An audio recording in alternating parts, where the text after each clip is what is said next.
So the inspiration behind Futureblind was originally spurred by CD Projekt Red, the game studio behind Cyberpunk 2077, running a contest where they were seeking just over a dozen player-submitted songs, original unreleased music, to be used in an in-game radio station as part of their upcoming, then in development DLC called Phantom Liberty. The radio station was kind of like a pirate radio station that was meant to be set in a region of Night City, the game setting, called Pacifica. And Pacifica is a district that is one of the more interesting ones because it is very anarchic, lawless, what they designate a combat zone, where basically anything goes. There's little to none police presence, and it's just completely ruled by the local factions and gangs and stuff like that. And chief among those factions is this very mysterious group called the Voodoo Boys. The Voodoo Boys are very interesting because outside of just being a very brutal, very efficient and deadly gang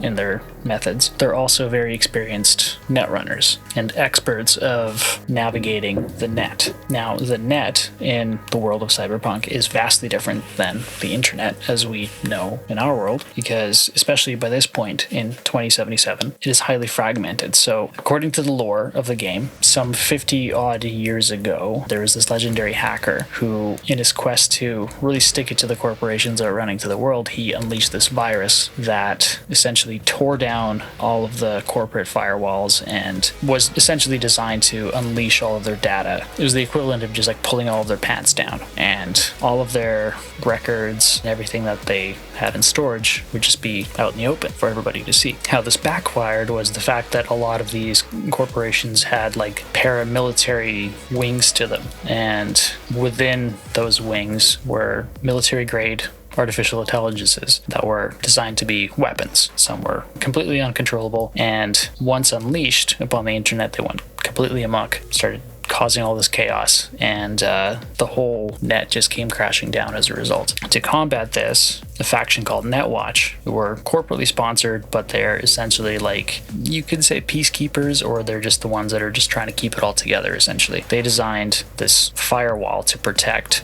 one of the last remaining safe havens for humanity of the net, and this firewall was called the Black Wall. The Black Wall is constantly under attack from these rogue AIs that are seeking to break in from the outside, and at some point in the game, you end up witnessing what it's like to be at the edge of the Black Wall in this virtual world, and it's kind of like if you hold up a blanket and start poking through it, each one of those pokes, if you will, represents an attack from these rogue AIs. Now, there are certain factions that believe that the fall of the Black Wall is inevitable, and the AIs will, at some point, break through, and at that point humanity is over, because with everything so interconnected, like everything from the net, people's cyberware that everyone is so closely intertwined with, once the AIs take over, civilization is due to fall at that point. And they figure that if they win these rogue AIs' favor by helping them get in and tear down the Black Wall from the inside, then they'll be on the winning side. And as well, in doing so, they will shed their human bodies, upload their consciousness to the net, and just become pure data that'll merge with the AIs and just become one with them, essentially. This is exactly the lore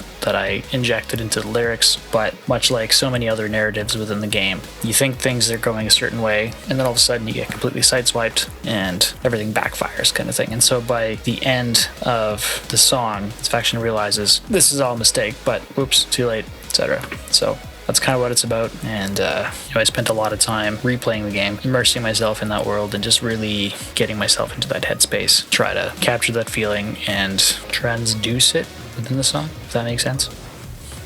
But yeah, that's the gist of Futureblind. Hope you dig it. Thanks so much for being here.